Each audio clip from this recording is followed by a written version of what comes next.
व्यक्तिमत्व या आपल्या साहित्य नगरीमध्ये विराजमान आहे. खरं पाहिलं असता तेजस्वी सूर्याबद्दल कितीही बोलावं तरी ते कमीच आहे. तसं ज्ञानमय व्यक्तिमत्व सन्माननीय साहित्यिक अच्युत गोडबोले सरांचं आहे. मी त्यांचा परिचय फारसा करून देण्यामध्ये वेळ व्यस्त न करता आपण प्रत्यक्ष ऐकूया आपल्या राज्यस्तरीय साहित्य संमेलनाचे अध्यक्ष माननीय साहित्यिक अच्युत गोडबोले सर यांना. सरांना विनंती करतो आपण या प्रसंगी व्यक्त व्हावं.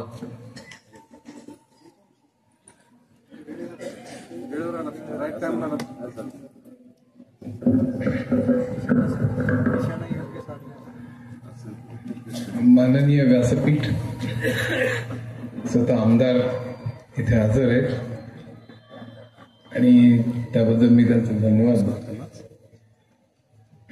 इथे मार्तंड कुलकर्णींचा आवाज ऐकून मी तर चाटच झालो. अप्रतिम आवाज. स्वतः देशमुख सर आहेत इथे आणि त्यांचं इथे जे उभं केलेलं संपूर्ण जे ही संस्था आहे, ही संस्था बघून मी अतिशय प्रभावित झालेलो. मी आज विज्ञान केंद्राला भेट दिली. अप्रतिम विज्ञान केंद्र आहे. मी तिथे शेरा पण लिहून आलेलो आहे. मिलिटरी स्कूलला पण मी भेट दिली. इथलं वातावरण, इथले लोक, इथला उत्साह आणि प्रत्येक जण भर भरून सांगत होता आमच्याकडे हे आहे, आमच्याकडे ते आहे, आमच्या या व्हर्टिकल आहे, त्या व्हर्टिकल आहेत. हे सगळं बघून मला इतका आनंद झाला. आणि इथली सगळी वास्तू, इथले सगळे लोक, इथलं ते झाड जिथे सुरुवात झाली असं मला सांगण्यात आलं आणि त्याच्या छायेखाली आपण सगळे बसलेलो आहोत. तर हे या वातावरणात तुम्ही मला बोलायला संधी दिली त्याबद्दल पहिल्यांदा मी आभारी आहे. मी आता माझं वर्णन, मी माझ्या लेखन प्रवासाच्या विषयी मी थोडंफार सांगणार आहे. आता 40 पुस्तकं म्हणून माझा उल्लेख झाला. खरं मी 40 नाही, 56 पुस्तकं. मी अब तक 56 असं. आणि मी मध्ये पोस्ट पण लिहिली होती की अब तक 56 आता पुढची 10 प्रकाशनाच्या वाटेवर आहेत आणि ती वेगवेगळ्या विषयांवर आहेत. म्हणजे 6 बायोलॉजीमध्ये आहेत, 6 सायकोलॉजीवरती आहेत आणि प्रत्येक 400, 500, 600 पर्यंत पुस्तकं आहेत. विज्ञानावरती 25-30 पुस्तकं आहेत. टेक्नॉलॉजीवरती बरीच पुस्तकं आहेत. आणि हे सगळं सुरू झालं. काल मी सांगत होतो एका प्रायव्हेट ह्याच्यात बसलो होतो की मला कुतूहल प्रचंड आहे. मी त्याच्याविषयी येणार आहे. तर मला माणसाच्या विषयी, विश्वाच्या विषयी, पृथ्वीच्या विषयी, निसर्गाच्या विषयी प्रचंड कुतूहल असल्यामुळे हे सगळं सुरू झालं. तो कसा प्रवास आहे मी त्याच्याकडे येणार आहे. आणि त्यामुळे मी या सगळ्या गोष्टींकडे वळलो. मी यातला तज्ज्ञ मुळीच नाहीये. मी याचा विद्यार्थी आहे. मी शिकत जातो आणि ते शिकवत जातो. म्हणून 56 पुस्तकं झाली. ती प्रचंड गाजली. मुसाफिर माझं आत्मचरित्र आता लाखांच्या वरती खपलं. त्याने आतापर्यंत 18 लोकांच्या आत्महत्या वाचवलेल्या आहेत. मनात ते सायकोलॉजीचं पुस्तक आहे ते वाचून शेकडो हजारो लोकांचं नैराश्य गेलं असं सांगणारे मला चक्क मेल आहे. किमयागार माझं विज्ञानावरचं पुस्तक आहे. त्यामुळे विज्ञानात आवड निर्माण झाली. मी आता स्टॅनफोर्डमध्ये प्रोफेसर आहे फिजिक्सचा. अशा तऱ्हेचे मला चिकार मिळते. अर्थात ते इकॉनॉमिक्स वरती आहे. ते वाचून मला इकॉनॉमिक्सची आवड निर्माण झाली आणि मी आता IMF मध्ये इकॉनॉमिस्ट आहे. असेच चिकार लोक आहेत. बोर्डरूम वाचून मला उद्योग करावासा वाटला. खरं म्हणजे मी निराश होऊन बसलो होतो घरी, पण बोर्डरूम वाचून मी प्रभावित झालो. मी स्वतःचा उद्योग काढलेला. माझ्याकडे 20 लोक काम करतात असं सांगणार एक 20-25 लोक आहेत. कारण झपूर्झा वाचून इंग्लिश लिटरेचर कसं शिकवावं हे कळलं असं सांगणार माझ्याकडे कमीत कमी 30 इंग्लिश लिटरेचरमध्ये PhD लोक मला सांगतात. तेव्हा मला आपण कुठेतरी पोहोचतोय असं वाटतं. पुस्तकं किती खपतात. मुसाफिर लाखाच्या वरती, बाकी 70-80 हजार, 40,000, 50,000 अशी सगळी मराठीमध्ये सगळं उच्चांक आहेत सगळे. पण त्यापेक्षा आपण पोचतोय कुठेतरी, लोकांच्या आयुष्यावर परिणाम करतो हे मला जास्त सुखावं ठरतं. त्यामुळे मला लोकांचं सगळीकडे प्रचंड प्रेम खूप मिळाले. जसं काही 56 पुस्तकं, विज्ञान, तंत्रज्ञान, अर्थशास्त्र, मानसशास्त्र, संगीत, साहित्य, चित्रकला, कायदा. माझं मायलॉर्डला पुस्तक आहे, कायद्याचा इतिहास आहे. तर अशी जी सगळी वेगवेगळ्या क्षेत्रातली पुस्तकं आहेत. त्यामुळे सगळ्या क्षेत्रातली माणसं मला माझ्यावर प्रेम करतात. मी कुठलाच तज्ज्ञ वगैरे नाहीये. अलीकडे आर्टिफिशियल इंटेलिजन्स आणि हे जे सगळं सुरू झालेलं आहे.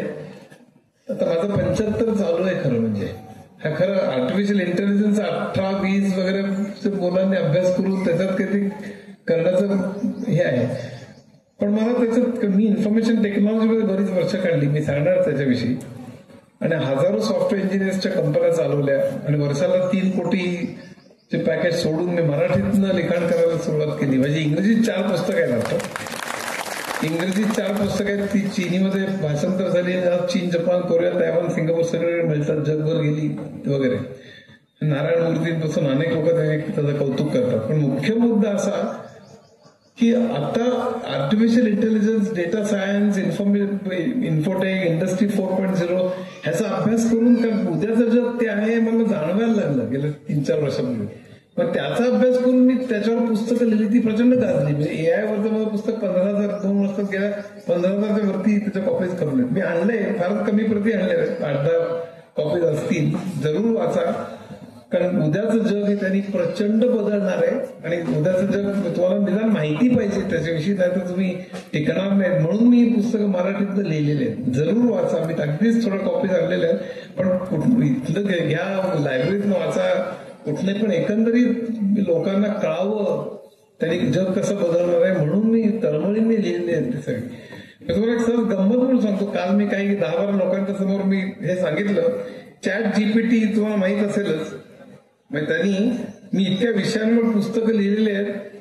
चॅट जीपीटी हा माझ्यावर आतापर्यंत, माझं विकिपीडियात माझ्यावरती बरेच लेख आहेत, माझ्यावरती माझा बायोडेटा आहे, माझ्या पुस्तकांच्या विषयी बरंच मटेरियल आहे. तर चॅट जीपीटी हे सगळं मटेरियल स्टडी करतो, त्याचा अभ्यास करतो आणि मग आपल्याला उत्तरं देतो. आपण कोणी जर का सांगितलं की माझ्यावर कविता कर, तर तो जनरली कविता करतो, ते अगदी जनरल असते, तू खूप चांगला वागायला आहे, अमुक आहे तमुक आहे वगैरे असं काही. पण माझ्यावरती कविता करायला सांगितली एका माझ्या फॅननी आणि अक्षरशः 4 ते 5 सेकंदात त्यांनी कविता केली. मी तुम्हाला वाचून दाखवतो, हिंदीत आहे, माझी हिंदी फार वाईट आहे, पण त्यांनी हिंदीत कविता केली आहे.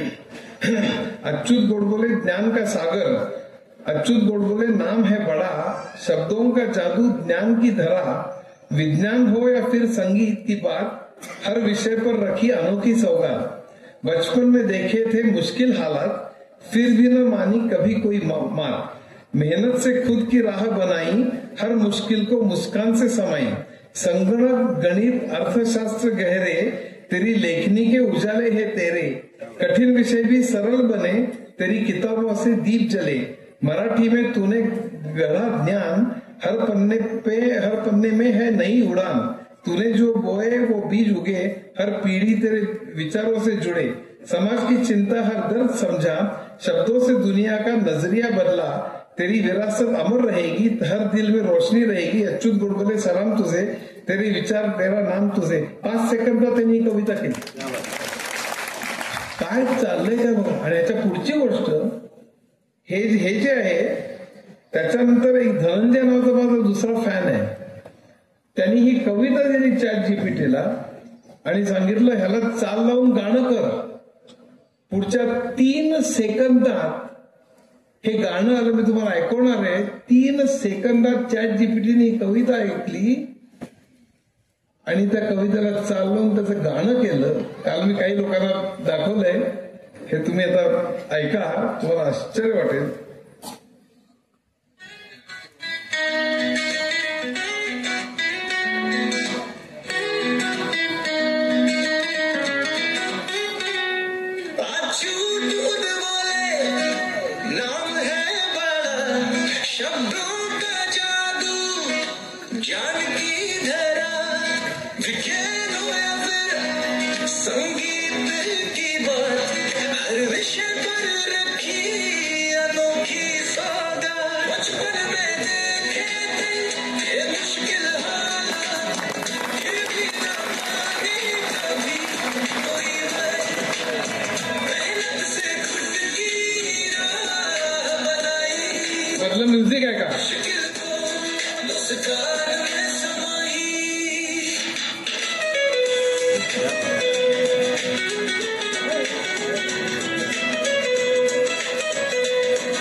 की कुठे जाणार आहे हे आपल्याला सांगता येत नाहीये.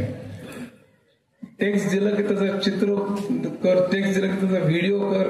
उद्या ग्राफिक डिझायनर्सचं काय होणार आहे, उद्या जर्नलिस्टचं काय होणार आहे, वकिलांचं काय होणार आहे, शिक्षकांचं काय होणार आहे, ड्रायव्हरलेस कार्स आल्यानंतर कोट्यावधी ड्रायव्हर्सचं काय होणार आहे. हे सगळं अजब दुनिया आहे. एनिवे पुढचं मी सांगत नाही, पुस्तकं वाचा. पण हे भयंकर विचित्र जग आहे. तर हे मला करावंसं वाटलं. ह्याचं कारण म्हणजे असं की कुतूहल जे आहे ना ते मला बसू देत नाही. त्याची सुरुवात अशी झाली की मी खरं सोलापूरला 3 खोल्यातलं अगदी लहान घर. म्हणजे आमचा मधला हॉल म्हणजे असा की एका खोलीला एका भिंतीला पाय लावले की हात दुसऱ्या भिंतीला लागायचं, त्याला मी हॉल म्हणायचो. आणि पाटावर बसून जेवण, पंखात तापवलेलं पाणी, नंतर चुलीवर केलेला स्वयंपाक, असं सगळं आमचं लहानपण केलं. पण तिथे कधी आम्हाला म्हणजे लोअर मिडल क्लास, म्हणजे भयानक गरिबी वगैरे असं मी म्हणणार नाही, पण लोअर मिडल क्लास. पण आमच्याकडे रेफ्रिजरेटर नव्हता, डायनिंग टेबल नव्हतं, आमच्या घरी सायकल सुद्धा उशिरा आली, असं सगळं. पण मला कधी म्हणजे सांस्कृतिक श्रीमंती मात्र आमच्याकडे चिकावी. म्हणजे पाडगावकर, बापट, करंदीकर कवी आमच्या घरी यायचे, घरी काव्य वाचन व्हायची. आमच्या घरी पंडित जसराज कुमार गंधर्व भीमसेन जोशी घरी यायचे. आणि त्यामुळे सगळ्यात मुख्य म्हणजे संगीत आणि साहित्य, चित्रकला हे विज्ञान आणि तंत्रज्ञान ह्याच्या इतकेच किंवा ह्याच्यापेक्षाही जास्त महत्वाचे आहेत हे मला माझ्या मनावर बिंबवलं गेलं. म्हणजे त्या कोणी मला सांगितलं नाही की तुम्ही लिहून घ्या असं, पण हे अतिशय महत्वाचं आहे. विज्ञान आजकाल विचारलं मुलांना की काय, की मी कळ दाबली की चला कम्प्युटर हे करेन, पुढे ते रोबॉट करेन, पुढे सॅटेलाइट उडवीन, लोकांचं वगैरे असं असतं काय, किंवा IIT ला जाईल वगैरे असं. तर त्याच्याऐवजी मला संगीतचं तेवढंच महत्व वाटायचं, अजूनही वाटतं. चित्रकला तेवढीच महत्वाची वाटते. तर मला हे पण तरी गणितात मला खूप चांगलं मार्क्स होते. ते मुलं जर थोडी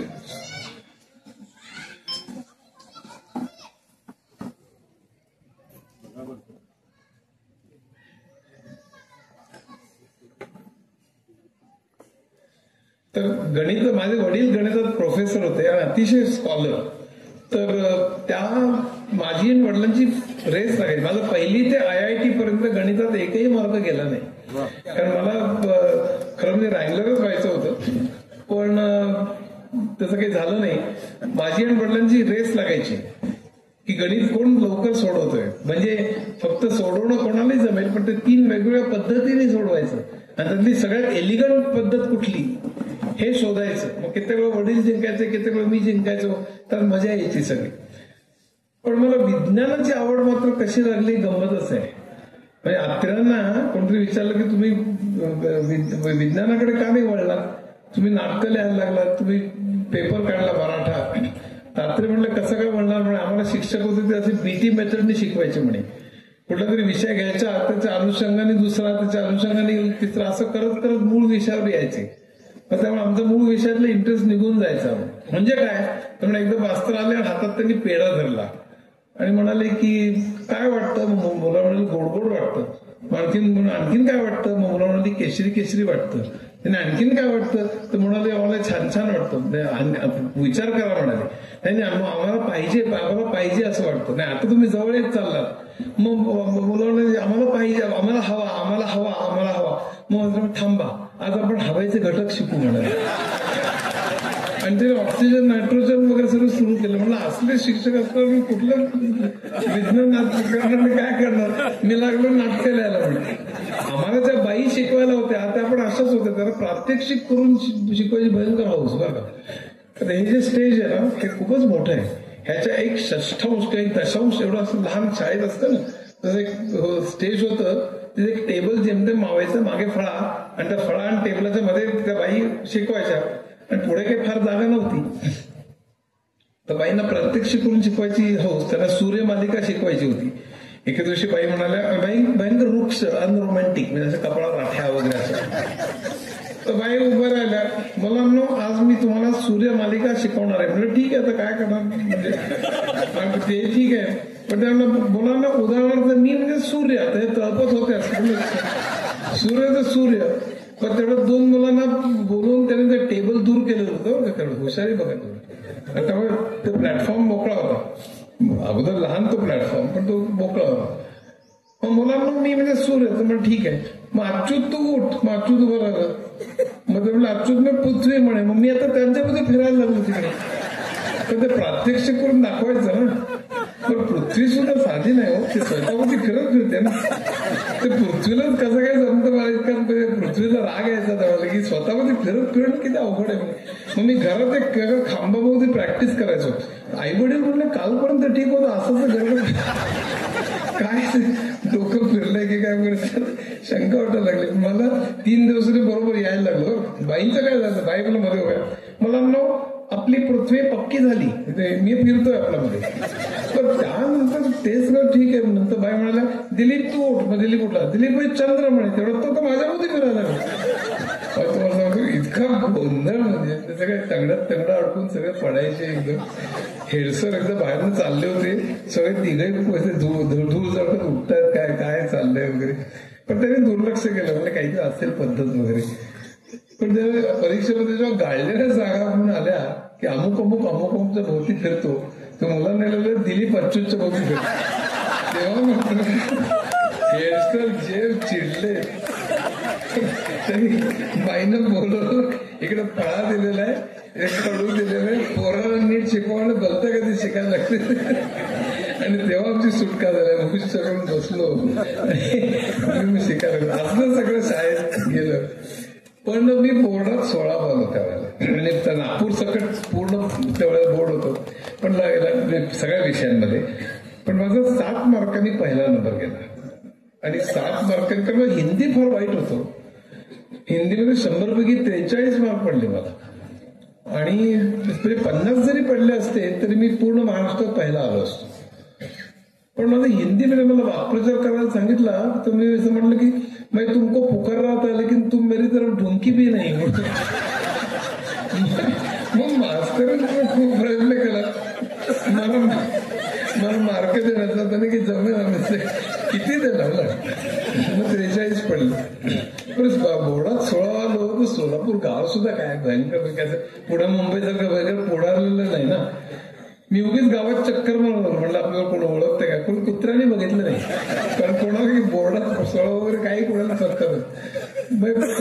दुसऱ्या दिवशी पेपरामध्ये 4थ्या पानावर बातमी होती की सोलापूरचे गोडबोले बोर्डात 16, 4थ्या पानावर 2 ओळीची बातमी. आणि त्या शेजारी बातमी होती की 5च्या पेठेत अमुक माणसाने भाऊ सकले. म्हणजे साधारण किंमत तेवढीच होती. मग युनिव्हर्सिटीत गेलो. मी युनिव्हर्सिटीत पहिला आलो पूर्ण सगळ्या युनिव्हर्सिटीत. गोल्ड मेडलिस्ट होतो मी. आणि त्यावेळेला तुम्ही युनिव्हर्सिटीत पहिल्या आलात तर तुम्हाला IIT डायरेक्टली ऍडमिशन होती, डायरेक्टली.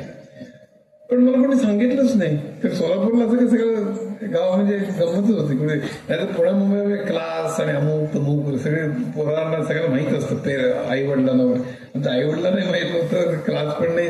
मी आपलं IITचं ते एंट्रन्स एक्झामिनेशनला बसतो, JEE नावाचा प्रकार असतो तो. त्यात मग ऑल इंडियात किती 22-28 काहीतरी नंबर होता माझा. मग मी केमिकल इंजिनिअरिंगला गेलो. पहिल्या वर्षी माझा मेस टेबलवरती कोणतरी अपमान केला, कारण माझं शिक्षण मराठी मीडियम मधनं झालेलं होतं. मग कोणतरी मला अपमान केला की इंग्रजीवरनं, माझं इंग्रजी चुका होत होतं बोलताना. मग मला बाकी सगळं बोर्डात 16 पहिला गणितात मार्क, IIT रँक होल्डर, मला कधी बाबा आपण कधी ग्रेट वगैरे वाटायचं. तर मला इंटलेक्च्युअल अपमान कधी सहन नाही व्हायचा. पण कोणतरी म्हटलं की तू दिसायला चांगला नाही, तुझ्याकडे पैसे नाही, तर मला फार काही वाईट वाटत नाही. खरं बोललं तर वाईट कशाला वाटत. पण मुख्य म्हणजे असं कोणी म्हणलं की तुला येत नाही तर माझा भयंकर. मग मी 10 महिने फक्त इंग्रजी केलं. त्यावेळेस दर आठवड्याला परीक्षा नसायच्या, दर 6-6 महिने असायच्या. त्यामुळे मला हे सगळं जमलं. त्याची इटिमॉलॉजी, त्यातली फोनेटिक्स मध्ये उच्चारशास्त्र, इंग्लिश भाषेचा इतिहास, त्यातल्या अनेक कादंबऱ्या, वर्तमानपत्र, त्यावर TV नव्हता. पण हे सगळं मी 10 महिने मार्शासमोर भरून प्रॅक्टिस करायचो. आणि मी ठरवलं होतो की आपण काय करतो की आपण मराठीत विचार करतो, मग इंग्रजीमध्ये ट्रान्सलेट करतो आणि कसं बसं बोलतो. म्हणजे कसं बसं करायचं, जे आयुष्यात करायचं ते एक्सलंट करायचं, जे ऍब्सोल्युटली ग्रेट करायचं.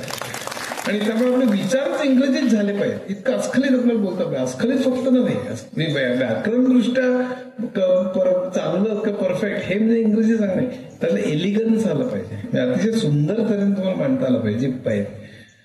त्याची मी खूप म्हणजे सवय केली, खूप वाचलं आणि त्याचा मला उपयोग न्यूयॉर्क, लंडन जिथे मी सेमिनार घेतले, जिथे मी ऑफिसेस थाटली वगैरे. सॉफ्टवेअरच्या बिझनेससाठी मी 150 वेळा जगप्रवास केला. हजारो सॉफ्टवेअर इंजिनियर्सच्या कंपन्या चालवल्या. अमेरिकेत 6 ऑफिसेस, युरोपमध्ये 3, जपानमध्ये 2, ऑस्ट्रेलियात 1, अशी सगळी साम्राज्य चालवली. त्यावेळेला जी मी शेकडो प्रेझेंटेशन, निगोशिएशन जे केले, वर्ल्ड ट्रेड सेंटर जे पडलं तर 80 मजल्यावर मी निगोशिएशन केले. तर हे असं जे सगळं केलं मी, ते त्या 10 महिन्यात म्हणजे इंग्रजीवरती प्रभुत्व मिळवलं होतं थोडंफार. त्याचा मला फायदा झाला. पहिली 3 वर्ष मला बऱ्यापैकी मार्क्स पडत होते, पण 3 वर्षानंतर माझ्या आयुष्यात एक टर्निंग पॉईंट आला आणि तो टर्निंग पॉईंट खूप महत्वाचा ठरला. त्यावेळेस अनेक मित्र जमा झाले, त्यांच्याकडे मी खूप खेचला गेलो. ते मित्र IIT, TIFR आणि BIRC यातले टॉप भयंकर ब्रिलियंट मंडळी. तो पण मला वाटतं आपण म्हणजे खूप ग्रेट वगैरे, पण ते धाडकर मी जमिनीवर आलो. कारण हे सगळे मित्र म्हणजे एक जण TIFRचा होता, तो व्हिजिटिंग प्रोफेसर स्टॅनफोर्डमध्ये क्वांटम फिजिक्सचा. दुसरा होता तो जगातल्या पहिल्या सगळ्यात मोठ्या 50 मॅथमॅटिशियन पैकी श्रीकृष्ण दाणी म्हणून. असे सगळे लोक आम्ही एकत्र आलो. मला खूप त्यांचे आकर्षण वाटायला लागलं. मग आम्ही 2 महिन्यात एकदा, मग महिन्यात एकदा, महिन्यात 2, आठवड्याला एकदा, आठवड्यात असे भेटत गेलो मुंबईला. आणि ते लोक त्यांच्याच विषयात ग्रेट नव्हते, तर त्यांना अनेक विषयात इंटरेस्ट होते. अर्थशास्त्र, मानसशास्त्र, गणित, टेक्नॉलॉजी, इतिहास, संगीत, साहित्य, चित्रकला सगळीकडे. आणि त्यांना खूप इंटरेस्ट होता, ज्ञान पण होतं. भयंकर बुद्धिमान आणि प्रचंड नॉलेजेबल अशी मंडळी होती. मी खेचला गेलो आणि त्यामुळे माझ्याकडे सगळी ती पुस्तकं जमत गेलो. आणि नंतर पाणी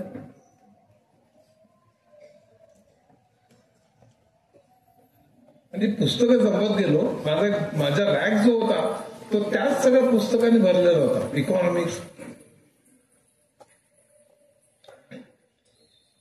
आणि आमच्या ज्या चर्चा चालायच्या त्या चर्चा सुद्धा आता फिलॉसॉफी म्हटलं की Socrates, Plato, Aristotle, Mill, Bentham, Kant, Russell, Wittgenstein, अशा सगळ्या. मग इंडियन फिलॉसॉफी म्हणलं की 4 लाख लोक आहेत पासून ते अनेक वेगवेगळ्या ट्रॅडिशन्स वेदांमधल्यापासून.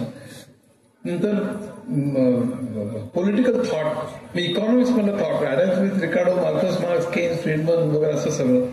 इंग्लिश लिटरेचर म्हणजे हेमिंग्वे, स्टाइनबेक पासून कितीतरी लोकांच्या कादंबऱ्या वाच, त्याच्यावर चर्चा कर.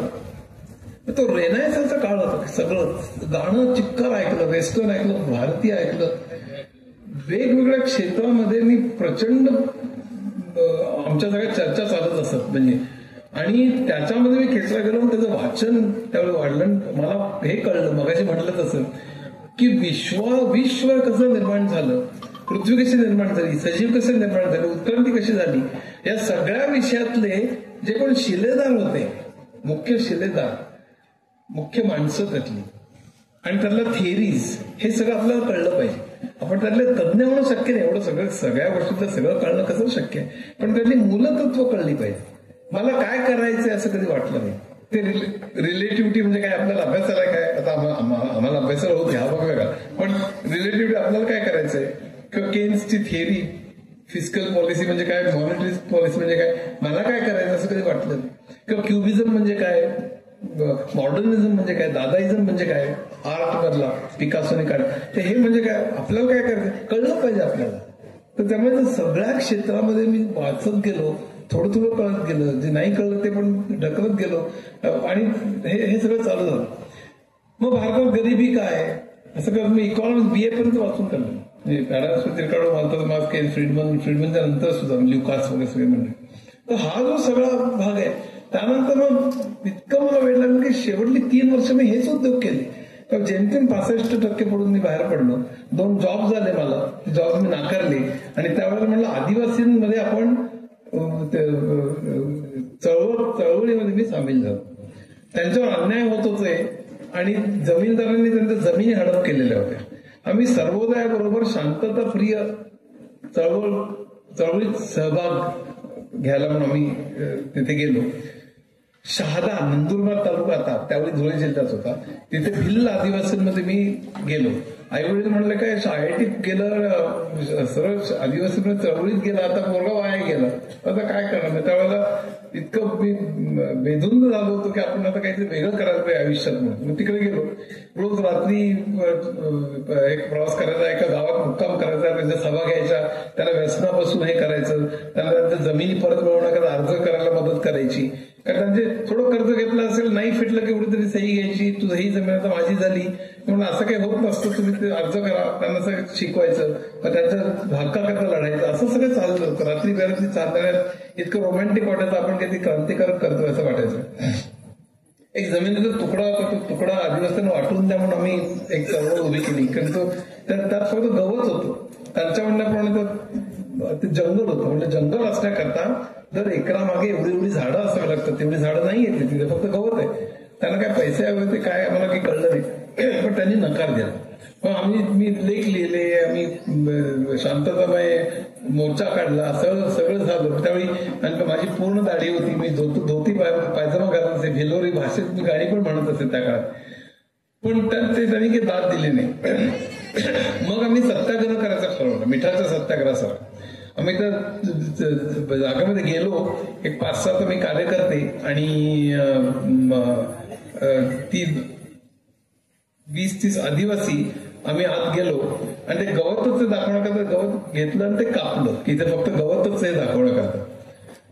त्यांना आम्हाला धडा शिकवायचाच होता की बाहेरचे लोक उगीच आदिवासींना चिथावतायत वगैरे.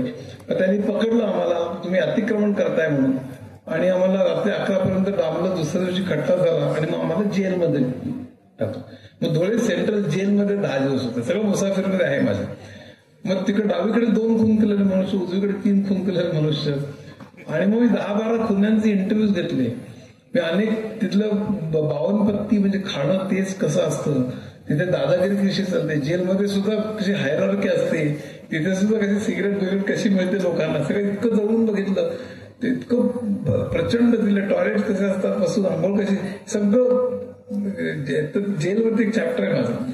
तर तिथनं मी बाहेर आलो आणि मग काही पुन्हा महिने गेले. म्हणलं आपण इथे काही वर्ष राहू शकू, आणखीन 2-4 बुद्धी घेऊ शकू, काही वर्ष आणखीन 2दा जेलमध्ये जाऊ शकू, पण आपण आयुष्यभर करू शकू का. त्यावेळी कळलं मला की आपण आयुष्यभर करू शकणार नाही. पण माझ्यातल्या मर्यादा लक्षात आल्या आणि मग मी म्हटलं की आपण परत जाऊ. आपण 4 वर्षांनी आता नको परत येणं हे चळवळीला काही बरोबर होणार नाही, आताच आपण मान्य करावं. मग मी परत आलो मुंबईला. मला कोणी जॉब देईना. वर्षभर मी 13 घरं बदलली. मला पण कोणी विचारलं की मी सांगायचं की मी आदिवासी काम करत होतो, आणि त्याने आणखीन खोलवर विचारलं की मी सांगायचं मी जेलमध्ये पण गेलो होतो. त्याला म्हणजे थँक्यू व्हेरी मच, कारण आमच्याकडे हेच धंदे करणार म्हणून कोणी जॉबच देईना. शेवटी एकाला माझी दया आली आणि त्याने मला रेरोड माझं स्टेशन आहे मुंबईला, त्या रेरोडच्या समोर मेकॅनिकल वर्कशॉप आहे. त्या वर्कशॉपच्या रात्रपाळीच्या कामगारांवर देखरेख ठेवण्याचं मला काम मिळालं. 125 रुपये पगार महिन्याला. म्हणजे 125 रुपयावर मी चालू केलं, पण 4 महिन्यात मला त्या मालकावर माझे वाद झाले, कारण मी खूप लिनियंट होतो. त्यांचं काम झालं की मी बीडी प्यायला त्यांना द्यायचो, कोणी आजारी पडलं की त्याला सिक लिव्ह द्यायचो. मी खूप म्हणजे फार स्ट्रिक्ट नव्हतो त्यांच्यावर. पण तो मालक माहिती कशाला तू आणखीन जास्त प्रोडक्शन तुझ्याकडे करून घेतलं पाहिजेस वगैरे. मग मला ते काही जमलं नाही, मी ते सोडून दिलं. पुन्हा भटकन ती सुरू झाली. शेवटी मी इन्फॉर्मेशन टेक्नॉलॉजी शिरलो आणि मग 10 वर्ष मी इन्फॉर्मेशन टेक्नॉलॉजीमध्ये काम केलं. ते ऍप्लिकेशन सॉफ्टवेअरमध्ये काम केलं मी. आणि मग नंतर माझ्या आयुष्यातला दुसरा टर्निंग पॉईंट आला. पहिला टर्निंग पॉईंट IIT मध्ये सगळे मित्र होता. हा दुसरा टर्निंग पॉईंट हा सगळ्यात माझा महत्वाचा ठरला. त्याच्याविषयी मी थोडं बोलणार आहे आणि तर एक 10 मिनिटात नंतर पुढच्या काही पुस्तकांची सांगून मी थांबणार आहे.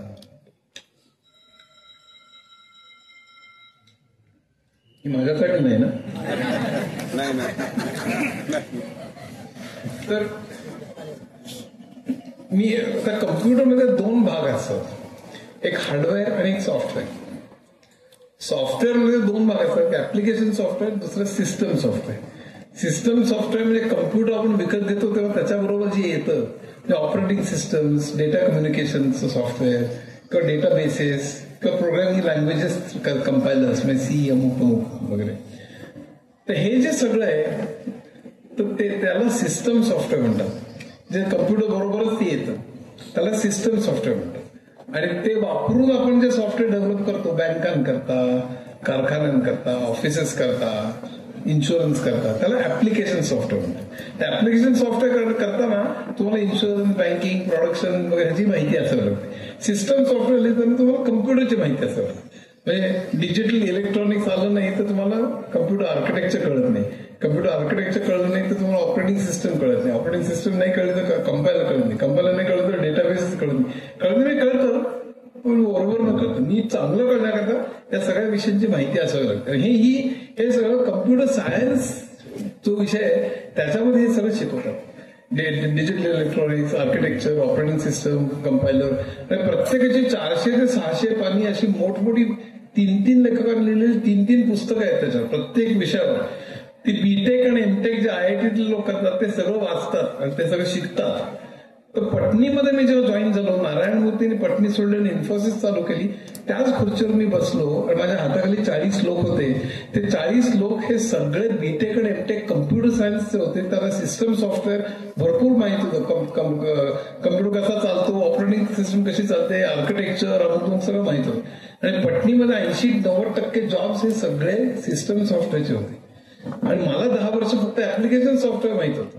मी शेअर ऍप्लिकेशन, पेरोल, परचेसिंग आणि इन्व्हेंटरी आणि अकाउंटिंग आणि असं सगळं केलेलं होतं. बँकिंग, तर हे सगळं केलेलं होतं. पण इथले प्रोजेक्ट मात्र सगळे सिस्टम सॉफ्टवेअरचे होते. मग करायचं काय? आणि मूर्तीने निवडलेली सगळी IITतली अतिशय हुशार मुलं होती आणि त्यांच्यावर बॉस पण बसवलं. बरं, बॉस मी सांगतो पण माझं ऐका असं चालत नाही कुठे. IITत तर मुळीच चालत नाही. तर त्यांच्या जेव्हा प्रोजेक्टची डिस्कशन व्हायची तर माझं सगळं डोक्यावरनं जायचं, मला काही कळायचंच नाही. आणि मला आउट ऑफ मी इथे योग्य नाही असं मला वाटायला लागलं. जॉब सोडावं की काय असं वाटायला लागलं. भयंकर डिफिडन्स निर्माण झाला, न्यूनगंड निर्माण झाला. कुठल्याही मुलाचा इंटरव्ह्यू घ्यायला जायचो आम्ही. अनिल नावाचा मुलगा होता, तो तर राघव होता. तो मित्रांनो त्या मुलाला विचारायचा व्हेक्टर इंटरप्ट म्हणजे काय. त्या मुलाला काय माहित नसायचं व्हेक्टर म्हणजे काय. तो मुलगा छताकडे बघायचा, मग अनिल माझ्याकडे बघायचा आपल्या बॉसला येतं का म्हणून. मलाही माहित नसायचं, मी पण छताकडे बघायला तर असं सगळं. पण मला भयंकर एकदम इन्फिनिटी कॉम्प्लेक्स वाढत गेला माझा. आणि आता आपल्याला जॉब सोडावा लागतो की काय, हे मला करायचं नाही, मला दुसरीकडे जायचंय म्हणून सोडणं वेगळं, मला येत नाही म्हणून सोडणं वेगळं. म्हणजे मला अशा तऱ्हेचं अपमान, जसं इंग्लिशचं झालं तसंच मध्ये IBM मध्ये मी काम करत असताना अकाउंटिंगचं पण झालं. मी एक स्पेसिफिकेशन लिहिलेलं होतं आणि त्यावेळेला माझ्या स्पेसिफिकेशन मध्ये थोडी चूक झाली त्या अकाउंटिंगची. तर मला लगेच IBMच्या त्या मार्केटिंगच्या माणसाने म्हणलं तुम्हाला एवढं पण अकाउंटिंग येत नाही का. मी लगेच BCom पर्यंत अकाउंटिंग वाचून काढलं आणि मी अकाउंटिंग मध्ये लेक्चर्स पण घ्यायचो. आज सुद्धा मी अकाउंटिंग सगळ्यात चांगलं शिकवतो असं मला नाव आहे. मी अकाउंटिंग मध्ये आता पुस्तक लिहिलेलं आहे, आता येईल काही दिवसात. पण मुख्य सांगण्याचा उद्देश काय की असं काही अपमान केलं लगेच मी ते उसळी मारून. पण हे फार वेगळं होतं. 4 आणि 6 वर्ष IIT सारख्या ठिकाणी फुल टाइम शिकलेले लोक, 5-5, 7-7 युरोप आणि अमेरिकेला गेलेले लोक, 8-8 वर्ष अनुभव असलेले लोक. मी ते मला येतच नव्हतं सिस्टम सॉफ्टवेअर. मग करणार कसं. माझा जॉब त्यामुळे जातो की काय असं मला वाटत होतं. त्याच वेळी मी दुसरी एक गोष्ट, मी आता सगळ्या मुलांना नादात लागू नका पण हे सांगणं भाग आहे. म्हणजे मुसाफिर मी लिहिलेलं आहे, ते घडलेलं म्हणून मला सांगणं भाग आहे, पण त्याच्यामुळेच नादात लागू नका. त्यामुळे मला सगळी व्यसनं होती. म्हणजे मी 40 सिगरेटी फुंकायचो. म्हणजे बिडी ते क्युबन सिगार परत मला काहीही चालायचं. मी रोज अर्धी बाटली ड्रिंक घ्यायचो. म्हणजे अर्धी बाटली मी 2 क्वार्टर्स म्हणजे 6 पेग्स. बहुतांश लोकांना माहित असेल पण. आणि तिथे मी देशी दारू पासून ते शॅम्पेन पण मला काहीही चालायचं. मी आता भेदभाव मानत नाही पाहिजे. तसंच मी कलकत्ता 120 खायचो. 10 ते 12 120 300 काय सगळं. मग त्यात मी पानामध्ये तर मी PhD होतो. म्हणजे सगळं महोबा पान, महोबा नावाचं एक पान असं तुम्हाला माहित नसेल, देशी कलकत्ता सगळ्याला माहिती, मगई वगैरे. पण महोबा नावाचं पान असतं ते पानांमध्ये व्हरायटीज सगळं मला पूर्ण त्याच्यात नाही होतं. हे पानपरा गुटके सगळं पूर्ण चालू होतं. 1 वर्ष 2 वर्ष चालू होतं. एकदा तर लंच टाइम मध्ये पण मी ड्रिंक घेऊन यायला लागलो. आणि शेवटी एकाने मला विचारलं की तुम्हाला ड्रिंक सोडायचं आहे का. तर म्हणलं ड्रिंक सोडायचं आहे. मग तो म्हणलं की तुम्ही असं करा की तुम्ही भांग चालू करा म्हणा. हा ऍडवाइस पटकन पटला बरं का. आणि मग अशा अड्डेबरोबर माहित होतं महालक्ष्मीला मुंबईला तर देवळापाशी भांग मिळायची. मग नरिमन पॉईंटून ते महालक्ष्मीला यायचो, तिथे थोडी भांग घ्यायचो, पुन्हा अंधेरीला यायचो, पुन्हा 2-3 पैक मारून घरी यायचे. हे सगळं 2-1.5-2 वर्ष वाढतच गेलं. पण इथे जॉब चाललेला म्हणतात एकदा वाटायचं चला आपण वाचायला सुरुवात करू. 400-600 पानी पुस्तकं एक वेळ गुंतलेली, हे आल्याशिवाय ते येत नाही, ते आल्याशिवाय ते येत नाही. पण काही वाचायला सुरुवात करायची, काही जमायचं नाही.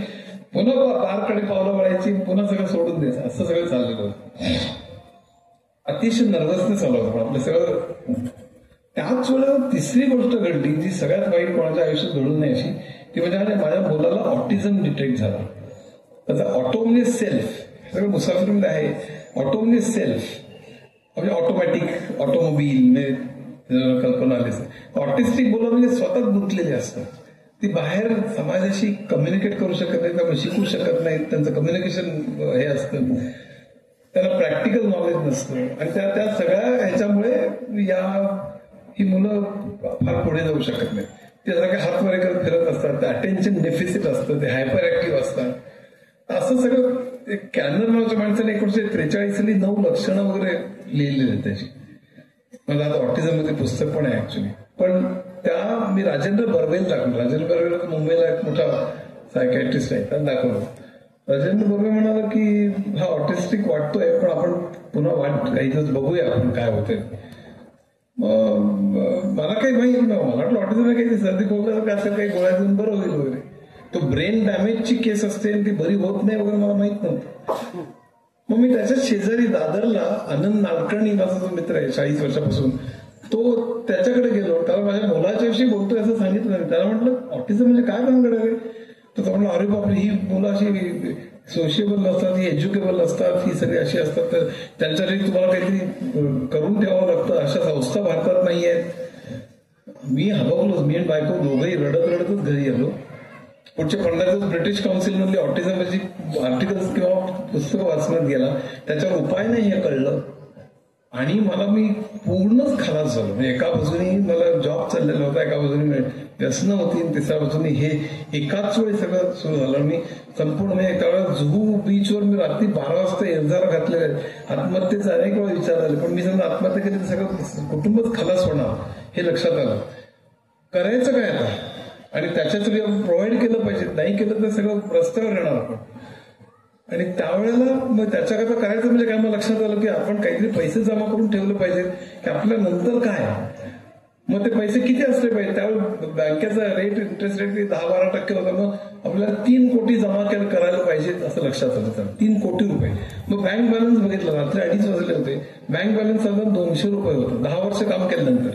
कारण सगळे पैसे कुठले तरी चळवळीतून मदत दे, कुठले तरी पुस्तकं विकत घेण्याकरता दे, कुठेतरी गाण्याच्या LPs रविशंकर अमुक सगळं घेण्यात घे, किंवा माझ्या व्यसनांमध्ये असं सगळे गेले पैसे 200 रुपये होते.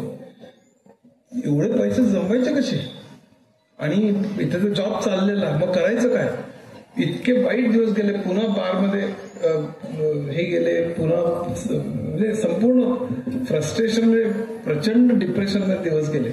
शेवटी एके दिवशी रात्री मी एरझारा घालत होतो, त्यावेळी विचार केला की आपली ओळख काय म्हणून झाली पाहिजे. की बिचारा निहारचं वडील, मी मुलाचं नाव निहार, बिचारा निहारचं वडील. मला बिचारा वगैरे असलं काय आवडत नाही. बिचारा निहारचं वडील अशी व्हायला पाहिजे. कारण यांनी एवढ्या कंपन्या वाढवल्या, एवढ्या मोठमोठ्या, यांनी पुस्तकं लिहिली, एवढ्या संस्थांना मदत केली, अमुक तमुक, आणि त्यांनी घरी एवढा प्रॉब्लेम असून सुद्धा केलं. अशी पाहिजे का बिचारा निहारचे वडील अशी म्हणून पाहिजे? आणि मी ठरवलं होते म्हणा असं नकोय आपल्याला. आणि काही करून आपल्याला आता पैसे थोडेफार जमवले पाहिजे. पैसे जमवले पाहिजे मी नोकरी टिकवली. सिस्टम सॉफ्टवेअर आपल्याला आलं पाहिजे. आणि सिस्टम सॉफ्टवेअर जर यायचं असेल तर मग वाचलं पाहिजे. आणि हे वाचणं सोपं नव्हतं. इंग्लिश सोपं होतं, अकाउंटिंग सोपं होतं. हे मी 4 आणि 6 वर्ष फुल टाइम शिकलेले लोक, 6 विषय एकमेकात गुंतलेले, 400-600 पानी, हे स्वतः नोकरी करत असताना स्वतः एकलव्यासारखं स्वतः शिकत जाणं हे काही सोपी गोष्ट नव्हती. पण त्यावेळेला म्हटलं आपल्याला का नाही जमणार, पुन्हा ते इंटेलेक्च्युअल आरोग्य म्हणजे अपमान की आपल्याला का नाही जमणार. रात्रभर मी एरझारा घातल्या आणि म्हटलं की आपल्याला हे केलंच पाहिजे. आणि मी प्रचंड निश्चयाने, म्हणजे कसं जमलं मला माहित नाही, पुन्हा काय आयुष्यात मला जमणार नाही, पण प्रचंड निश्चयाने दुसऱ्या दिवशी सकाळी उठलो आणि 8 सकाळी वाजता मी सगळी व्यसनं 10 मिनिटात सोडली. आणि त्यानंतर मी गेल्या 37 वर्ष कशाला स्पर्श केलेलं नाही. म्हणजे दुसरा कोणी सिगरेट फुंकत असेल तुम्हाला जमत नाही. आता कशाला स्पर्श केलेलं नाही. कसं जमलं काय बळ आहे कुठलंही कसं कोणीही सोडून दाखव. तंबाखू असेल, पान असेल, दारू असेल, सिगरेट असेल, भांग तर सोडूनच आहे. हे अतिशय अवघड आहे. पण ते कसं जमलं मला माहित नाही. आणि त्यानंतर मी तुटून पडलो त्या विषयात. 9 ते 5 आमचं ऑफिस होतं. लकीली घर अगदी जवळ होतं. ते 5 वाजता मी घरी यायचो. 5 ते 9 रात्री अभ्यास करायचो. अर्धा पाऊण तास तिथं टॉयलेट आणि जेवायला वगैरे. 9 वाजता रात्री झोपायचो आणि 2 वाजता उठायचो. 2 ते 9 पुन्हा अभ्यास करायचो. पुन्हा अर्धा पाऊण तास इतर गोष्टी करतात. 7 तास आणि 4 साधारण 11 तास. पण उरलेले जवळून 10 तास. आणि वीकेंडला मी 18 तास म्हणजे शनिवार रविवारी 18 तास मी वाचायचो. येत कसं नाही. हे उघडायचं ते नाही. अगोदरचं कळायचं नाही. पुन्हा डिप्रेशन यायचं. पुन्हा बारकडे पावलं वळायचे. पण पुन्हा स्वतःला खेचत आणायचं. पुन्हा वाचून स्ट्रगल करत करत तर शेवटी अनेक आठवडे गेले, काही महिने गेले. शेवटी मला हळूहळू त्यातले संबंध कळायला लागले. एकदाव्यासारखं. काही लोकांनी अर्थात मला मदत केली कंपनीमधल्या. पण हे सगळं चालू असताना मला जितके ते संबंध जोडत गेलो मी तितकं मग मी त्यांच्या प्रोजेक्टमध्ये भाग घ्यायला लागलो. तितकं इंटरव्ह्यूज मध्ये मी पण प्रश्न विचारायला लागलो. मग त्यात मग काही ऍप्लिकेशन सॉफ्टवेअरचे प्रोजेक्ट्स आले बँकिंग वगैरे. त्यात मी मदत करायला लागलो. त्यामुळे लोकांचा माझ्यावर विश्वास वाढला. त्यांचा कॉन्फिडन्स माझ्यावर वाढला. मलाही माझा स्वतःचा कॉन्फिडन्स वाढला. मग मी आणखीन वाचत गेलो. आणि हे चक्र असं उलट फिरत फिरत फिरत शेवटी लोकांनी मला पूर्णपणे ऍक्सेप्ट केलं. आणि मला मग शेवटी मी विचार केला की जो सिस्टम सॉफ्टवेअर मधला सगळ्यात अवघड विषय ऑपरेटिंग सिस्टम त्याच्याच वरती आपण पहिलं पुस्तक लिहायचं. म्हणजे लेखन प्रवासाला तिथनं सुरुवात झाली. मला 700 पानी मी पुस्तक लिहिलं. भयंकर अवघड आहे ते पुस्तक. नारायण मूर्तीने अनेक लोकांनी भयंकर कौतुक केलं त्याचं आता चायनीज मध्ये भाषांतर झालं तर चीन, जपान, कोरिया, त्यावर सिंगापूर सगळीकडे मिळतं. एकदा टोकियोमध्ये मी उभा होतो. माझं पुस्तक तो घेऊन होता. म्हटला मी सही करू करते पण मला जवळ येत नव्हतं. त्यामुळे मी काही बोललो नाही त्याशी. पण अशी सगळी जगभर माझी पुस्तकं गेली. मग डेटा कम्युनिकेशन नेटवर्क 650 पानी, वेब टेक्नॉलॉजीज अँड डिमिस्टिफाईंग कम्प्युटर्स ही 4 इंग्रजी पुस्तकं लिहिली. टाटा मॅग्रोतर्फे प्रकाशित झाली. मग चीनीमध्ये ट्रान्सलेट झाली. जगभर गेली. मग मला पटणी म्हणायला लागलं तू IIT, IBM इंग्लिश चांगलं बोलतोस, टेक्निकली पण तू आता चांगलं. मला मदत करायला सुरुवात कर. मग मी आमचं बॉस्टनला हेड ऑफिस होतं. आज Boston, San Francisco, Los Angeles, Chicago असं सगळं चालू झालं वर्षभर अमेरिकेत. पण त्यावेळी मी शिकलो हे कसं मार्केटिंग करायचं किंवा काय करायचं. पूर्ण मला यश मिळालं नाही पण मी त्यातल्या ट्रिक्स शिकलो. त्या पुढे मात्र मी युरोप, जपान आणि ऑस्ट्रेलियाला ऑफिसेस स्थापन केली. आणि मग मी पटणीमध्ये 11 वर्ष, सेंट्रल मध्ये 4 वर्ष आणि L&T मध्ये मी सीईओ होतो. IT मध्ये त्यात 4 वर्ष सीईओ होतो. आणि त्यावेळेला मग मी मग सांगितलं तसं मी हजारो सॉफ्टवेअर इंजिनियर्सच्या कंपन्या चालवल्या. सीईओ, मॅनेजिंग डायरेक्टर झालो. त्यावेळेस पगार पण वाढले होते सीईओच ते. आणि 100-150 जगप्रवास केला. 6 वर्ष अमेरिकेत गेला. असं सगळं. आणि मग विचार आला की आता निहार करता जेवढं जमायचं त्याचं बरेच पट झालेलं आहे. कुठे उगीच हे करत बसायचं. म्हणजे गाड्या उडवा, आपले घरं व्हा, त्याचं काही फार नाही. मी काल सांगायचो तसं तुम्ही काय आहे ते जास्त महत्व, तुमच्याकडे काय आहे याच्यापेक्षा. मी काल उदाहरण दिलं बोलताना की BMW, मी जर्मनीत BMW अनेकदा चालवली. ऑटो बॉम्ब त्याला म्हणतात. ते हायवेवरती तिथे स्पीड लिमिट नाहीये. मी अनेकदा BMW चालवली प्रचंड वेगाने. तर त्याचं इंजिन मला खूप आवडतं. म्हणजे BMW किती छान आहे हे. पण मी ते मला जास्त महत्वाचं वाटतं. पण मी BMW बसताना इतर किती लोक माझ्याकडे बघतायत म्हणून लोकांना BMWचं कौतुक वाटतं. ते तसलं काय मला लकीली कधी जाणवलं नाही. आणि मला असं वाटतं की त्यामुळे मला सातत्याने लक्ष. मग मी म्हटलं की हे पैसे जसं मिळवत बसायचे, गोल खेळायचे हे ते वगैरे, ह्याच्यापेक्षा आपल्याला ते IITतले दिवस आठवले. माझ्याकडे 7,000 पुस्तकं आहेत वेगवेगळ्या विषयांवर. आणि माझं सगळे इंटरेस्ट तो चालूच होते. म्हणजे विमानातनं सुद्धा येताना, न्यूयॉर्कहून येताना, कुठनं येताना मी ते सातत्याने वाचन चालूच होतं. बायोलॉजी असेल, इकॉनॉमिक्स असेल, सायकोलॉजी असेल, फिलॉसॉफी असेल. म्हटलं आता हे या सगळ्या विषयामध्ये मराठीमध्ये आपण लेखन केलं पाहिजे. त्याच्यावर शेकडो पुस्तकं इंग्लिशमध्ये आहेत. इकॉनॉमिक्स सोप्या भाषेमध्ये, सायकोलॉजी सोप्या भाषेमध्ये. त्यामुळे सोप्या भाषेमध्ये हे सगळं आपण करायचं. किंवा कुठलाही विषय आला की त्याच्यात 100 पुस्तकं बाहेर येतात. सगळी वाचलेली नसतात. मी 20-30 वाचलेले असतात. पण बाकीची मी व्हर्टिकली वाचलेली असतात. मग कशात काय मला माहित असतं. मग मी एक प्लॅन आखतो. त्या प्लॅन कशातनं काय घ्यायचंही ठरवतो. मी कुठलाही कॉपी करत नाही, ट्रान्सलेटही करत नाही. कशातनं काय घ्यायचं म्हणजे काय शिकायचं ते सगळं शिकून माझ्या भाषेमध्ये मी ते सगळं मांडतो. आणि ते करत असताना मग माझी पुस्तकं भयंकर पॉप्युलर व्हायला लागली. मी मुसाफिर लाखाच्या वरती, बाकी 70-80 हजार लोकांचं पॉप्युलर व्हायला लागली. मला प्रचंडच लोकप्रियता झाली. पण नंतर 10-12-13 वर्षापूर्वी मला स्पॉन्डिलायटिस सायटिका वगैरे सुरू झालं. 20 वर्षापूर्वी माझी अँजिओप्लास्टी झाली. आता तर 8 महिन्यापूर्वी माझी ट्रिपल आर्टरी बायपास पण झाली. हे सगळं पण मी मग सहलेखक घेऊन लिखाण करायला लागलो. तर सगळ्या पुस्तकाचा प्लॅन वगैरे माझा असतो, तो कसं लिहायचं काय सगळं माझं असतं. मी त्याच्यावर काही पूर्वी लिखाण केलं असेल 20-25% त्यांना सांगतो, सगळं आखून देतो, पुस्तकही किती वेळा माझीच देतो. आणि मग पुढचं लिखाण मात्र ते करतात. त्यांना श्रेयही मी भरपूर देतो, इव्हन रॉयल्टी पण होतो असे त्यांनाच देतो. पण त्यांना सांगतो की तुम्हाला तुमच्या नावावर छापायचं तरी चालेल, पण बहुतांश लोक म्हणतात की आम्ही तुमच्याबरोबर लिहितो पहिले 2-3 तरी पुस्तकं, 4 पुस्तकं. त्यामुळे मग ती खपतात बऱ्यापैकी. त्यांचं नाव होतं मग ते स्वतः लिहायला लागतात. तर रंगनाथ पाठारे म्हणाले की तुम्ही स्वतः तर खूप लिहिलं, उच्चांकच आहे, पण त्यापेक्षा तुम्ही 13 ते 15 सहलेखन तयार केले मराठीमध्ये, पुढची 30 वर्ष ते लिहित राहतील.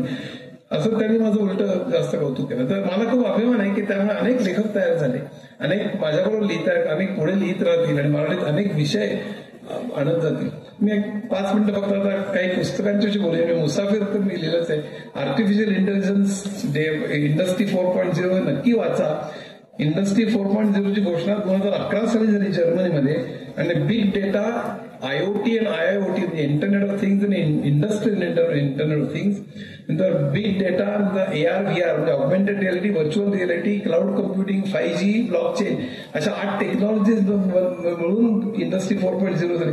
तर सगळ्यात सोप्या भाषेत मी एक्सप्लेन केलेलं आहे. इन्फोटेक नावाचं पुस्तक आहे, त्यात मी अक्षरशः कम्प्युटर कसा चालतो, इंटरनेट कसं चालतं, मोबाईल कसा चालतो पासून सगळ्या विषयात 50 विषयांत अगदी 6-7 पानं मी एक्सप्लेन केले.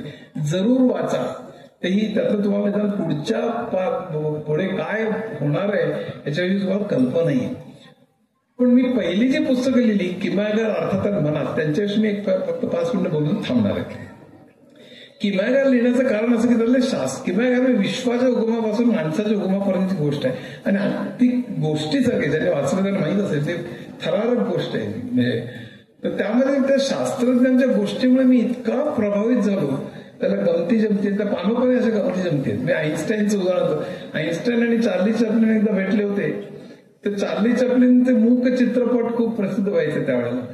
तर आईन्स्टाईन म्हणाला चार्ली चॅप्लिनला, तू एकही शब्द बोलत नाहीस सिनेमामध्ये, तरी जो लोक तुला टाळत होतात. चार्ली चॅप्लिन म्हणाला, तू रिलेटिव्हिटी जो लिहितोस ते लोकांना एक शब्द कळत नाही तरी लोक तुला डोक्यावर घेतात. असे गमती. आईन्स्टाईनची बायको होती दुसरी, एल्सा म्हणून, ती छानचोकी होती. म्हणजे त्याला म्हणजे आईन्स्टाईन काहीतरी मोठं काहीतरी करतो एवढं माहित होतं, प्रत्येक रिलेटिव्ह वगैरे काय माहिती. नर्स होती आणि आईन्स्टाईनची सेवा करता करता त्याचं प्रेम जमलं, त्यांनी लग्न केलं. म्हणजे कॉन्फिडन्स कसा असतो बघा. एकदा फर्निचरच्या दुकानात गेली आणि एल्सा हे विकत घे, ते विकत घे, ते विकत घे सुरू केलं तिने. पण आईन्स्टाईन बाहेर आपलं पाईप फुंगत बसलेला. इतर नवऱ्यांप्रमाणे तो किती विकत घेतेस वगैरे काहीच बोल म्हणाला नाही. ती चार्ज झाली की आपलं नवरा काहीच म्हणत नाहीये, मी विकत घेत चाललेली आहे, पण आपलं नुसतं बघतोय. आपलं पाईप फुंकत बसलेला होता. सगळं विकत घेतलं, त्यांनी बिल केलं. ते बिलची अमाऊंट चेक मध्ये लिहिली, चेक सही करण्याकरता आईन्स्टाईनकडे आणला. आईन्स्टाईननी त्या अमाऊंटकडे सुद्धा बघितलं नाही आणि त्याच्यावर सही केली. शेवटी न राहून तिने विचारलं, अहो इतकी अमाऊंट आहे, तू काही बोलला नाही आणि तुझी सरळ सही केली. कॉन्फिडन्स बघा. आईन्स्टाईन आपले पैसे काही जाणार नाहीत म्हणे. अहो ज्या चेकवर आईन्स्टाईनची सही आहे तू बँकेत कशाला वाटलं, तो मोठा एनलार्ज करून लावेल ना घरी. असं इतक्या गमतीच न्यूटनचं धमाल आहे. मनात जे पुस्तक आहे त्याच्याविषयी मी सांगून थांबणार. अर्थातचं पुस्तक पूर्ण जरूर वाचा. पूर्ण इकॉनॉमिक्स तुम्हाला कळेल, जरा माहित नाही त्याला. मनात सुद्धा जरूर वाचा. मोठी पुस्तक आहेत पण गोष्टीसारखी आहेत अगदी. मनात लिहिण्याचं कारण काय झालं तुम्हाला सांगतो की म्हणजे फिनियस गेज नावाचा मनुष्य होता. 1844 साली अमेरिकेत व्हर्माउंट नावाच्या ठिकाणी एक बोगद्याचं काम चाललेलं होतं. आणि त्या बोगद्याचं काम चाललेलं असताना तिथे सुरुंग होता. त्या सुरुंगामधली लोखंडी दांडा असं उडाला आणि सटकन आला आणि त्या फिनियस गेज जो सुपरवायझर होता त्याच्या डोक्यात बसला आणि इकडनं घेऊन इथलं बाहेर आला आणि असं तिथे अडकून बसला. तो कळवून बेशुद्ध पडला. 1844 म्हणजे त्या काळात डॉक्टर्स काय देवेश्वर जेमते म्हणजे मेणबत्त्या तिकडनं एक बग्गी येत होती, त्याला थांबवलं आणि त्याला शेजारच्या एका गावात त्यांनी आणलं. त्यावेळेच्या डॉक्टर्स जे होते त्याने पालापाचोळा काय त्याने लावला, ती नळी काढली, ते अजूनही वॉशिंग्टन जपून ठेवलेले म्युझियम मध्ये. आणि त्यांनी तरी पुढच्या 11 वर्ष तो जगला, पण त्याचा स्वभाव पूर्ण बदललेला होता. ते पूर्वी शांत असलेला तो एकदम आक्रमक झाला वगैरे असं सगळं. तो स्वभाव का बदलला? मग मेंदूच्या कुठल्या भागातला तो गेला, म्हणजे मेंदूचा कुठला भाग आपल्या कुठल्या भावना कंट्रोल करतो ह्याचा अभ्यास चालू झाला.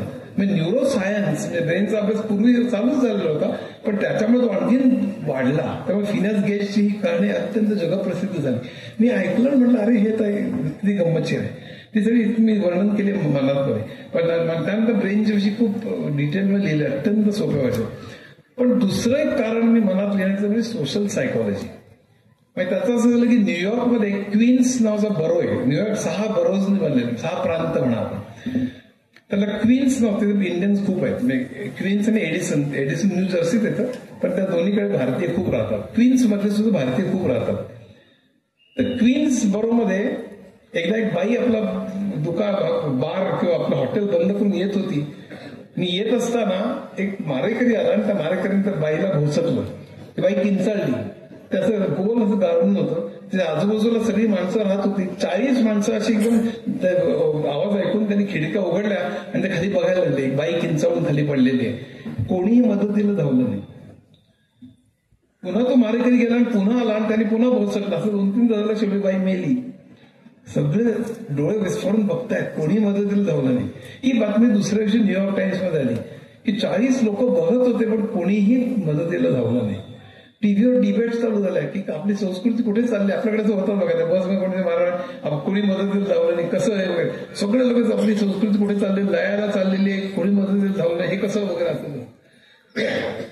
मग अमेरिकेमध्ये एक फार चांगलं की तिथल्या सायकोलॉजी डिपार्टमेंटमध्ये सेमिनार्स चालू झाले की याचं कारण काय असलं पाहिजे. 40 लोकांनी बघून जो कोणी मदतीला धावलं नाही, ही काय भानगड आहे. त्या कॉन्फरन्समध्ये 2 सायकोलॉजिस्ट होते. ते रात्री 2-3 वाजता कॉफी शॉप मध्ये बसले होते. त्यातल्या एकाच्या डोक्यात एक ब्रेनवेव्ह आली की अरे 40 लोकांनी बघून सुद्धा कोणी मदतीला धावलं नाही असं नसून 40 लोकांनी बघितलं म्हणूनच कोणी मदतीला धावलं नाही असं तर नसेल. 1-2 माणसांनी बघितलं असतं तर कदाचित धावले असते. 40 लोकांनी बघितलं म्हणून तर धावलं नाही असं तर नसेल, अशी ब्रेनवेव्ह आली. मग लगेच अमेरिकेमध्ये एक्सपेरिमेंट चालू झाले. अमेरिकेत एक फार चांगली गोष्ट आहे. त्यांनी एक्सपेरिमेंट कसे केले की बागेत जायचं आणि एका माणसाने मुद्दाम बेशुद्ध पडल्याचं नाटक करायचं. एकच मनुष्य समोर असेल तर तो मध्ये धावतो का बघायचं. 2च असतील तर येतो का, 3 असतील तर काय, 4 असे अनेक लोक बेशुद्ध पडले बागांमध्ये खोटे. आणि मग त्यांनी तो डेटा प्लॉट केला की जितकी बघ्यांची संख्या जास्त तितकं त्यातल्या कोणीही मदतीला धावण्याची प्रॉबॅबिलिटी कमी कमी होत जाते. मग त्यांनी जे बातमी आली ते कॉरोबोरेट झालं की हा ह्याचं आता कारण कळलं. मग कारण नाही ते सिद्ध झालं, पण कारण ते शोधत होते याचं कारण काय. मग त्या लक्षात आलं ते सोशल सायकोलॉजीमध्ये भयंकर महत्वाचं ठरलं की जितके लोक जास्त असतील म्हणजे 40 लोक, त्यार्थी त्या 40व्या माणसाला असं वाटतं की 39 माणसं ज्या अर्थी मदतीला धावत नाही त्यार्थी आपण धावतो म्हणजे चूक करतोय की काय. इतर जसे वागतात त्याच्याप्रमाणे आपण वागायला लागतो. इतरांच्या वागणुकीचा आपला परिणाम होतो. इतर आपल्याकडनं काय अपेक्षा करतात त्याप्रमाणे आपण आपलं आयुष्य जगायला लागतो. हे सोशल सायकोलॉजी तत्व प्रचंड मोठं मला वाटलं. आणि एरिक फ्रॉम नावाच्या माणसाने त्याच्यावर खूप लिहिलेलं आहे की आपण जे जगतोय आता आयुष्य ते इतर आपल्याकडनं काय अपेक्षा करतात त्याप्रमाणे आपण आपल्या मुलाला इंजिनियर हो, डॉक्टर हो, चार्टर्ड अकाउंटंट का म्हणतो हे सगळं आपण जेव्हा माझा मुलगा इंजिनियर होतो तेव्हा आजूबाजूचे लोक अरे वा तुमचा मुलगा इंजिनियर, अरे वा तुमचा मुलगा डॉक्टर, अरे वा तुमचा मुलगा अमेरिकेत आहे. म्हणजे तुमची कॉलर ताट होते. म्हणजे माझ्याकडे इतर कसे बघतील म्हणून तुम्ही मुलगा म्हणाला की मला फोटोग्राफी करायची तर आपण आपल्या कपाळावर आठ्या येतात कारण आपल्याकडे लोक कसे बघतील ते. म्हणून ते 3 इडियट्सचा मला संदेश खूप आवडतो की जे मनाला भावेल तुम्हाला आत्म जे वाटेल ते तुम्ही करा. तर हे न करता आपण असं सगळं करत बसतो. तर हे जे सगळं आहे आपण दुसऱ्याच्या अपेक्षेप्रमाणे आयुष्य जगत असतो. हे फार एरिक फ्रॉमने तर कॉन्फिडन्स अँड डिफिडन्सची व्हॅल्यू त्याची डेफिनेशन केलेली की आपल्याला जेव्हा डिफिडन्स असतो म्हणजे काय न्यूनगंड असतो तर त्याचं कारण म्हणजे मला अमुक अमुक गोष्टी येत नाही असं मला वाटतंय असं नसतं. मला अमुक अमुक गोष्ट येत नाही असं मला वाटतं, याच्याऐवजी मला अमुक अमुक गोष्ट येत नाही असं इतरांना वाटतंय असं मला वाटतंय. मी इतकं चार्ज झालो त्या डेस्टिनेशन की इतरांना जर का असं वाटत, तुम्हाला सांगतो उद्याच्या उद्या सगळ्या पेपरनी, टेलिव्हिजननी तुमचा फोटो, तुमचा टीव्हीवर की तुम्ही कसा ग्रेटेस्ट गणितज्ञ आहात असं सगळं छापायला सुरुवात केली, एक महिनाभर सगळ्या पेपरनी, सगळ्या टीव्हीनी तुम्ही मुलाखती, तर तुम्हाला स्वतःला वाटायला लागेल की आपण खरंच ग्रेटेस्ट गणितज्ञ आहोत असं. तर इतरांना काय वाटतं तर आपण आपलं आयुष्य हे करायला लागतो. हे फार महत्वाचं सोशल सायकोलॉजी प्रिन्सिपल मला आढळलं. ज्या दिवशी तुम्ही टाकून द्याल आणि स्वतःला जे वाटतं त्याप्रमाणे आयुष्य जगायला लागाल त्यावेळी तुम्ही खरेच स्वतंत्र व्हाल, असं त्यातलं महत्वाचं होतं. तर ते मला फार भावलं, त्यावेळी मनात पुस्तक लिहिलं. तसंच मग गणित हे गणितावर लिहिलं, गणितावर 3 पुस्तकं झाली माझी. अशा सगळी खूप आता AI वरती अशी 4-5 पुस्तकं झाली.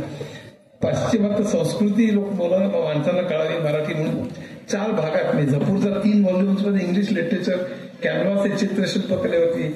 कॅनव्हास वाचून नाना पाटेकरचा मला फोन आला, म्हणून काय तू लिहिलेलं नीलकांती म्हणते आता वाचून त्याचं मला युरोपमधले सगळे मला म्युझियम दाखव, तू उगेच फुकट जास्त धंदे करत असून मला जर त्रास होतो, मला खूप शिवाय द्यायला रात्री 10:30 वाजता.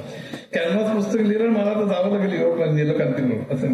कॅनव्हास नक्की ते चित्रशिल्पकलेवरती, लाईन नाईट हे सिनेमावरती आहे आणि सिम्फनी हे पाश्चिमात्य संगीतावरती. सगळे 400, 500, 600 पर्यंत पण प्रचंड लोकांना आवडलेलं आणि मला भरपूर प्रतिसाद तसा मिळाला. सगळे काही आणलेले नाहीत मी, एक 4-5 पुस्तकांनी पण काही थोडंच प्रति सामान जळवलं म्हणून.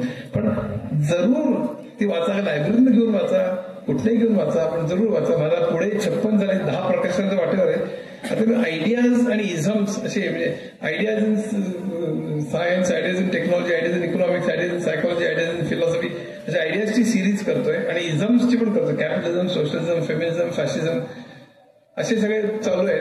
बिग बँग, क्वांटम मेकॅनिक्स वरती जवळपास होत आलेले. अशी सगळी बरीच हे आहे. आपल्या शुभेच्छांमुळे ही पूर्ण होतील असं मी गृहीत धरतो. धन्यवाद.